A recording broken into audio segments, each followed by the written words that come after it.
Sige, mamaya tayo bisita sa loob. Sabi ko mag-live muna tayo kung dito tayo sa labas. Yung mga ka-DTS tayo dyan sa likod. Medyo move muna tayo dito. Interesting. So here we go, guys. This is the International Criminal Court. Yan. Exciting times. Interesting times. Walang Harry. Walang Harry Roque dito. No sighting of Harry Roque. Nagdala pa ako ng no sighting of Harry Roque here. Per my last checking. Right? May mga ka-DTS pa tayo dyan.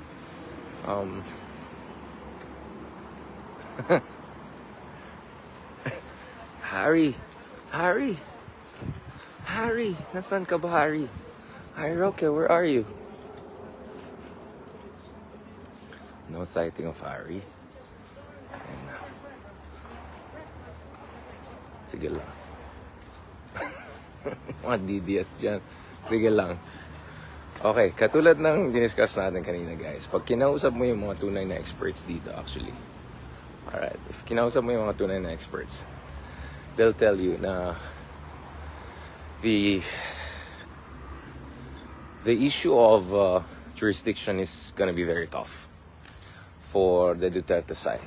Because, unang-una, katulad ng in-explain ni Justice, former ICC Judge Rol Pangalangan. Right, katulad ng diniscuss ni former Judge Rol Pangalangan, walang pake ang ICC dun sa mga dramatic circumstances or even political controversies around basically pag-arrest kay Digong and taking him all the way to face justice here. Actually, si Digong ay nasa detention center. Hindi siya nandito. But the hearings will be here. Starting with September, there'll be a pre-trial hearing. And then after that, there's gonna be a full-on trial, which could take 4 years. And, wait. Nasaan Harry? Nasaan si Harry? Nakatago ba sa likod si Harry? Harry, are you here? Or Harry? Harry, are you there? Saan pa si Harry? Walang Harry, guys. Walang Harry kasi he was not hired. Harry was not hired. At chismis sa akin na the one who was hired, si Kaufman, he might actually also move on eventually. Because and this is where the serious part comes in, guys, no? Unang-una, dun sa circumstances ng pag-arrest ni Digong, hindi pa kinang ICC yung political controversy. Amy Marcos can do 1 million hearings there, right? Amy Marcos can go on and do all sorts of whatever there. Pwede niyang, sige lang, try mo payain si General Torre na napaka-popular. Alam mo, sa totoo lang, kung magkaroon ng survey ngayon, mas malaking chance maging senador si Harry Roque kaysa kay Amy Marcos. I'll be brutally honest about it. I think General Torre has a much better chance to become the next senator of the Philippines, even higher than Amy Marcos. Or even Jinggoy. Or even Alan Peter Cayetano. I'll tell you what. Alan Peter Cayetano will never become the Philippine president. He never just has it. He just doesn't have it. But I think General Torre has better chance than all of those guys probably combined to become the next president of the Philippines. Maybe not in 2028, but who knows when. So, guys, to be honest, ICC doesn't care. Sa lahat mga hearing ng Senado, ICC doesn't care. Dun sa mga, kung sino mga muchacho, whoever na kinuha to, sino isa abogado na kinuha? Abogado. Alam mo yung isang abogado na kinuha nila na to testify yung against the legality of the arrest warrant of the Duterte. Etong tao na to, ginugol ko, guys. Google nyo. Halos wala kayong mahanap ng legit. May legit kaso ba ito na handle na international? Wala. Legit ba yung website nila? Mukhang high school. Saan ba nag-aaral ito? No offense. But, anyway, medyo kampante tayo kasi on our own little show, we interviewed international lawyers like Attorney Carranza, Dino De Leon. Well, we have no less than Justice Carpio. Although Justice Carpio is not necessarily an international lawyer, but he's a justice. He was a former justice and for top-notcher lang naman. And of course, we also hope to have Rol Pangalangan on our show. But at least so far, he has been absolutely clear, guys, na pagdating sa Dito nga ako para kung may parating na DPS. Or baka may makita akong Harry Roque on the horizon. Harry, no one hired you. Harry wasn't hired. Where is Harry? Uy! Ayan. Okay. Anyways, guys, going back to this. Speaking of, no. So, to be serious about it, guys. So, malabo yan. They can conduct a million different hearings. Mag-rile up sila ng mga DDS supporters sila. Pwede sila 10 milyon na, rally dyan sa labas. Walang epekto yan. As far as this court is concerned, they're gonna look at the substance of the evidentiary case na i-forward ng prosecutor's team. And, katulad ng diniscuss natin kanina, mukhang pretty airtight. So, kahapon pagdating ko dito from Roma after Mass in Vatican and prayers and all, and thank God for Pope Francis doing better and all of that. Actually, ang dami ko nakita ng mga kababayan natin na pauwi na. So that was very clear to me that talagang yung mga nag-rally dito kahapon ay galing sa iba't ibang parte ng Europa. It was a show of force. No question about it. But what I can say, guys, is very simple, right? Walang bearing ang political pressure dito. This court worked 7 years, guys. I mean, 7 years seems to be the magic number. That was the time that more or less finally Leila de Lima was able to get her freedom. 7 years was also basically this ICC case going into full action. So, lampas sa kalahating dekada, guys, this court, ICC behind me, worked on this. Lampas sa isang dekada. So, solid na solid yung evidence nila. I didn't hear the word airtight from my sources here. But basically, yun yung argument nila. Which is, sobrang malabong case na ito pagdating sa issue ng yung jurisdictional challenge. And sobrang malabo yung critique or yung legal argument ng basically Team DDS na walang jurisdiction ng ICC. The Supreme Court was clear of the Philippines, was clear na may residual jurisdiction for crimes that were committed or atrocities that were allegedly committed between 2011 and 2018. There are questions even around the circumstances of the Philippines withdrawal from the ICC. I'll discuss that very shortly later on. There was no concurrence of the Senate. More importantly, guys, as I said, pagdating sa ICC, what matters to them is not, you can check the Latin phrase for that. What matters is not how he was apprehended. What matters is that he's gonna get his day in court and due process here. I think our good friend Patricia Mangalisa just had an op-ed on New York Times. Something that we have been saying forever. At least kay Digong, he's gonna have a due process here. First world court, napakagandang court. He's gonna have a chance to have a good lawyer or the best lawyer he can get. Although, hindi ko alam kung tatagal pa itong isang to. At si Harry daw, wala dito. Andun daw sa North. Anyway, so mukhang malabo talaga. And as one very informed person, the same person who more or less told me last year pa lang na magkakaroon ng warrant of arrest. Although I didn't expect na si Digong ang unahin nila. Kasi waves to eh. There are up to 7 different personalities who could face warrant of arrest by ICC. Hindi lang si Digong. So, pwede na sila mag-group hate dyan. Mag-group hate na kayo dyan. Speaking of that, guys. Dito nga ako sa may gwardiya. Para lang sigurado. No, but speaking of the hate, guys. Mukhang yun na yan. Mukhang game over na. Mukhang yun na yan. It looks like the former president is going to spend the rest of his life in either detention center here and trial here, or if he were to be found guilty, which is more probable than not, he will spend the rest of his life basically here. So, basically game over na. Yun yung position ng mga ibang insiders na nakausap natin dito who really know their stuff. So, don't be also surprised kung biglang aalis na rin yung ibang abogado niya. At mamaya maghanap na naman sila yung ibang abogado was willing to take it. Basically, losing case. So, basically, losing case na ito. Game over na. Yup. Wow. Crazy, no? Imagine that, guys. Umabot tayo sa ganitong situation. Now, if you look at the Senate hearing, yung Senate hearing, guys, just proves to you na talaga hindi natin maasahan yung mga domestic institutions natin to do their job. There are just too many people, politicos there, who care more about their own re-election, their own political base, their own political interests, and doing the right thing. And katulad ng, buti nga, inamin basically in Justice Remulla, nag-fail yung ating judicial institutions.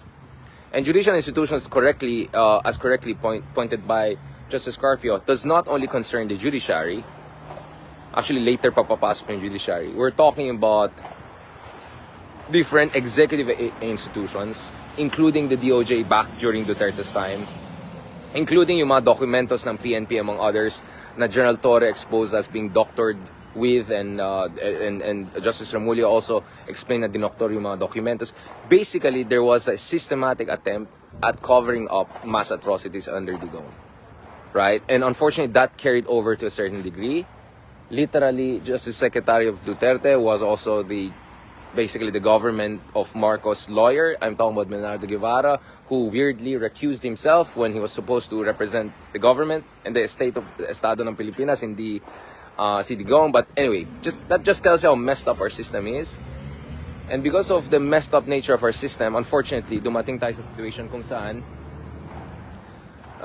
Cour Penal International, the International Criminal Court lang maasahan natin to hold some of the high-level officials. And hindi lang si Digong. There are others. And katulad ng diniscuss ko kanina, in the case of Digong, well, he's gonna be 8 years old soon, right? Kailan ba ang birthday niya? Parang malapit na, no? Buti nga hindi siya Pisces, muntik na kami na yung parehas pa ng ano. But, as far as Digong is concerned, yun nga, sabi na ibang expert, basically game over na yan. But, speaking of others, na siguro 50s, 60s pa lang, they will care if they're gonna be convicted for 10 years, 20 years, lifetime. So, the calculation will be quite different kung if ever mag-group Hague sila. So, let's see how this situation is developing. So, it's interesting that everyone's eyes was on Bato, right? And Harry. Actually, in fairness, si Harry naman may walang kinalaman. But actually, people are looking at other personnel, half a dozen other people involved in, some would say, literally the chief executors of the Duterte's drug war. And interesting now, there's some people who are saying, baka, bati si Sara Duterte pwede tignan. Because Sara Duterte had involvement in, allegedly, in the drug operations when she was mayor of Davao. So that could also be included eventually, right? In addition to the whole Mary Grace Piatos, Mingy Mango, Mary Grace Piatos, sino pa ba? Yung mga ganun. In addition to all of those mumbo-jumbo confidential fund cases, hindi ko sinasabi yung confidential fund napunta sa mga trolls na nag-message dito. Pero, anyways, guys, what I'm saying here is very clear. Dito muna tayo sa mga guardia dito. Para feel safe tayo. Nagbabantay lang ako dito. Baka naman biglang darating si Harry or something. We're holding the line. Okay. No, but going back to this, guys. So, medyo malabo yung jurisdictional issue argument and all. Malabo yung arguments around the arrest of Digong. Dominic Ongwen. You had many different cases of, international criminals being brought here. And ICC did not entertain any of those arguments regarding the circumstance of their arrest. Their concern was magkakaroon ng due process when they're here. And buti nga kay Digong, he'll have due process here. In fairness for him, he'll have due process. I cannot say the same thing about Kian de los Santos and thousands of others who perished during the drug war, who will never have a due process. But I want to move to the latter part of this discussion, which I think is much more important even. Because it's one thing for justice to be meted out here, although very first world, napakagandang building, tingnan nyo naman. But I think what's important is also what happens next. Right? What happens next? What happens next is very, very important.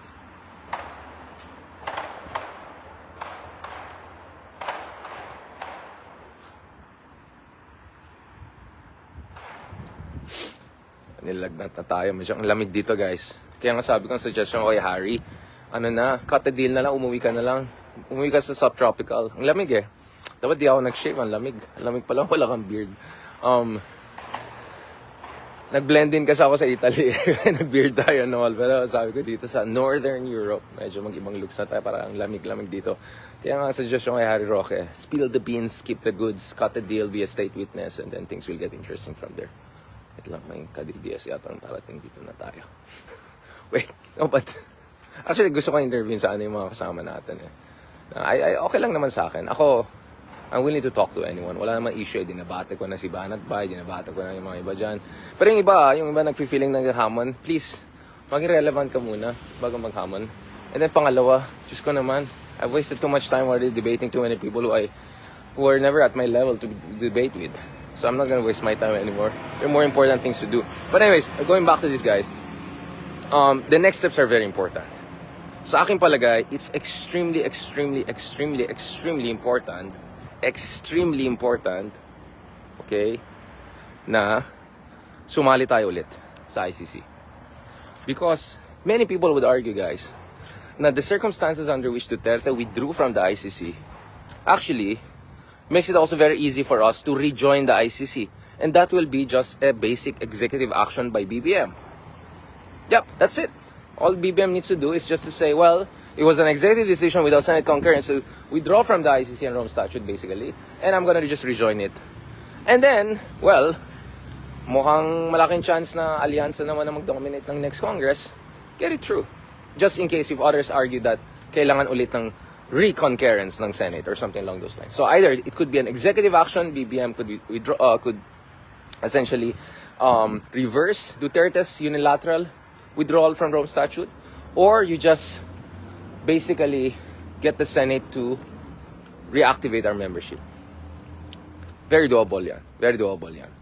And then, the second step, which I think is even more important, is, you see, in the coming months and years, you're gonna have Digong there.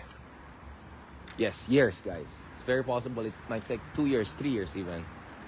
We have had cases na it took 7 years even. I don't think it will be that long for Digong. And some would wonder even if it makes sense for it to be that long considering everything, filling the gaps. But, so here you're gonna see at the ICC actually proper due process and trial of Digong. But ang katotohanan po dito is, here you're looking at basically the chief executors, right? Literally and figuratively. So 7 maximum, siguro, we're looking at. Or a dozen, mag-group hug sila dito. Or hindi natin alam. Pero that could be the direction of the wind. But importantly, guys, sa libo-libo na namatay sa drug war ni Digong, you need really a Truth and Justice and Reconciliation and Compensation Commission. Basically, a Justice Commission. You have to have a Justice Commission. And dun sa Justice Commission na yan, guys, it's very, very important na malaman talaga ng taong bayan. Remember, dun sa survey ng SWS, 51% for ICC trial, 20+%, barely a quarter against, only 14% undecided.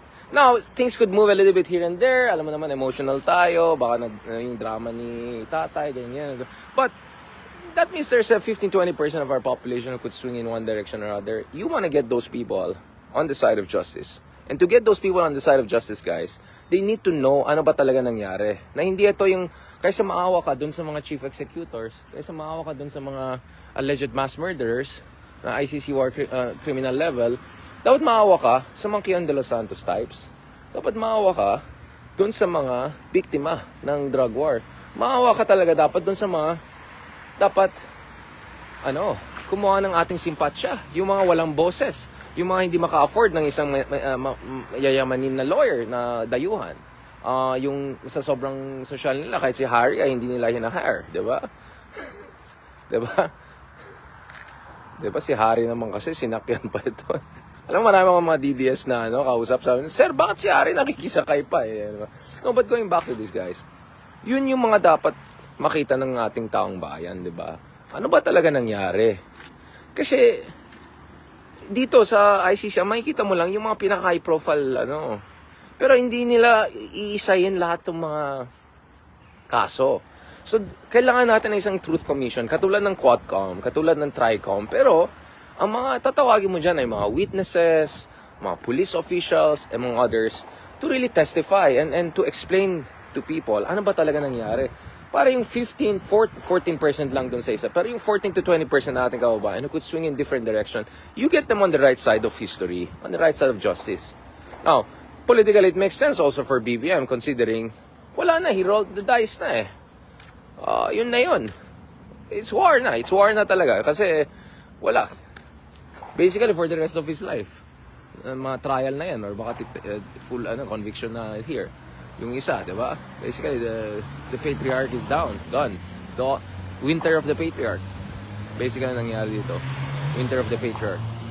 So, may mga DDS na. Alis na tayo. I mean, as if naman. No, seriously, I have to get back kasi may mga habol natin. Baka mahabol pa natin yung natin. R&R natin.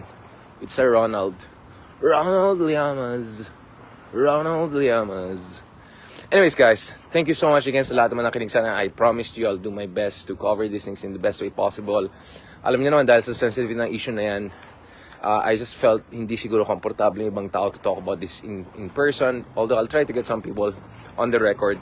But so far, from the off-the-record discussion we had with unimpeachable sources, I got a lot of information on logistics, bakit na delay. I know things that almost no one knows back home. May mga logistics information tayo, may information din tayo about gaano ka airtight itong case na to at yung mga legal prognostications ng mga real experts. Hindi yung mga yung mga hindi mo mag-google sino to ulit. So speaking of that, guys, these are interesting times. These are exciting times. But the real challenge lies ahead. And the real challenge is talagang kailangan natin ng Justice Commission. And ultimately, we need to fix our broken international system. We have to fix our justice system para hindi tayo umasa sa isang international court to do what we should have done back home, or more importantly, should have prevented from happening back home. On that note, thank you very much mga kameta. Maraming salamat. My love and my care for you. And please continue to support us, continue to pray for us, and continue to, guys, do whatever you can to spread the good message, because I think our people deserve to know the truth. Our people deserve to be informed about the real facts of